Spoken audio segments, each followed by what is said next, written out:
For years, I've been curious about what makes us operate at our best, what makes us be our best, highest self.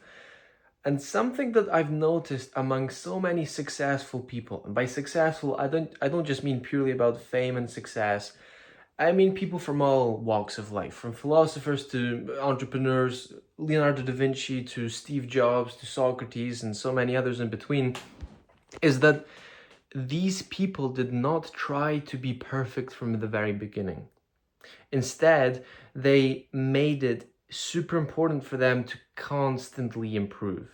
Whenever they noticed something, they improved. They in fact didn't even care, or sorry, that's a poor word, maybe they did care, but they weren't bothered so much about being terrible or even embarrassing themselves from the beginning. They just strove to improve and improve.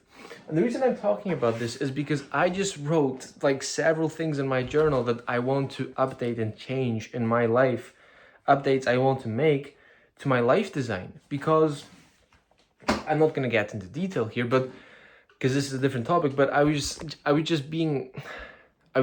over optimizing so much in my life. I just have this tendency to over optimize.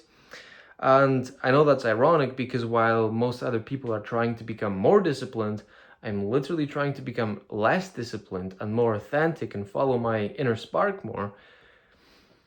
But the reason I'm talking about this is because I've noticed this, like I said, across so many successful people, and it just keeps popping up, and I cannot ignore it. There are so many people that talk about this. One of them is Charles Darwin. Many people know him as the person who has been incredibly impactful, much like Newton has in physics. He's been incredibly impactful when it comes to biology and evolution.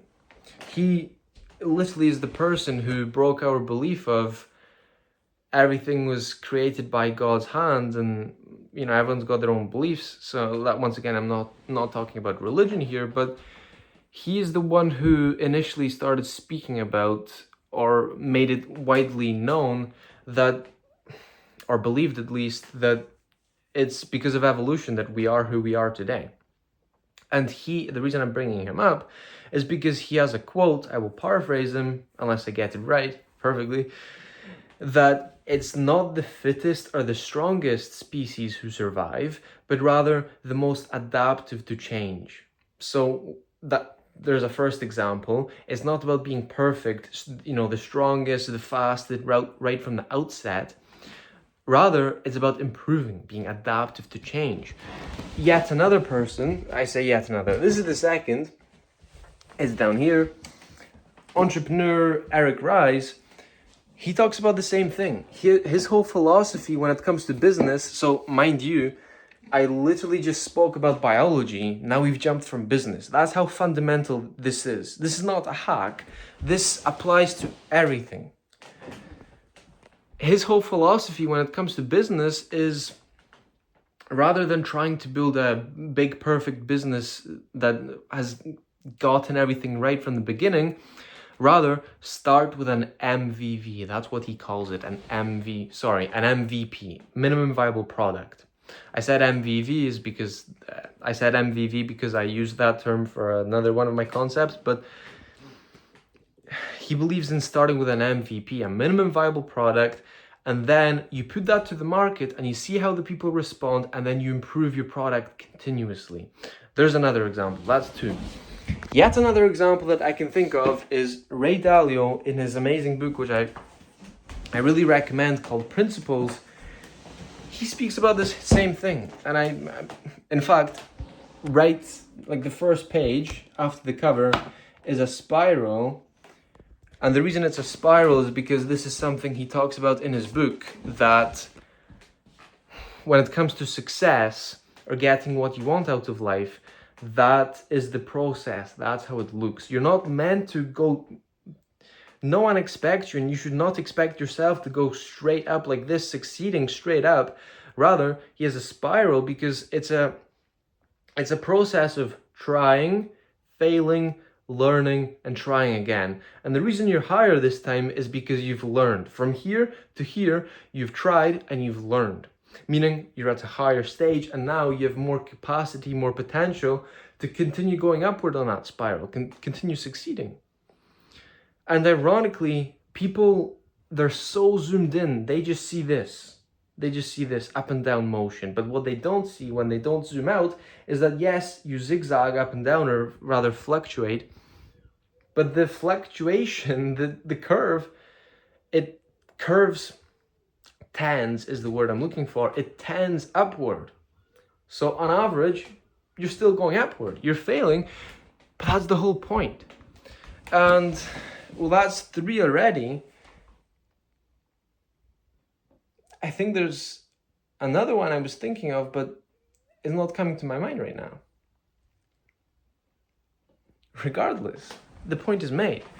And that's why I've said so many times before that I know I will succeed.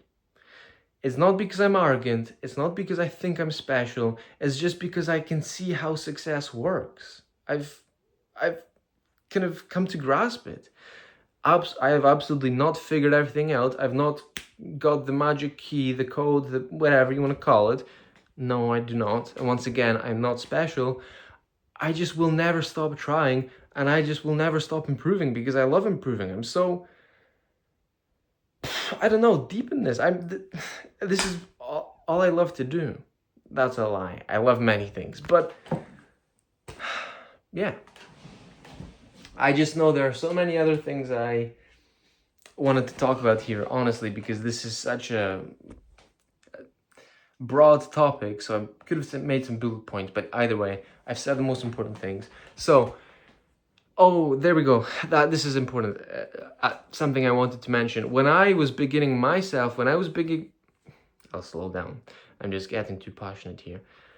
When I was beginning my journey myself, how I began my journey, and what I mean by beginning my journey is that simply when I started expecting more out of life than just get a good job, get good grades, get a good job, work, retire, be happy, die.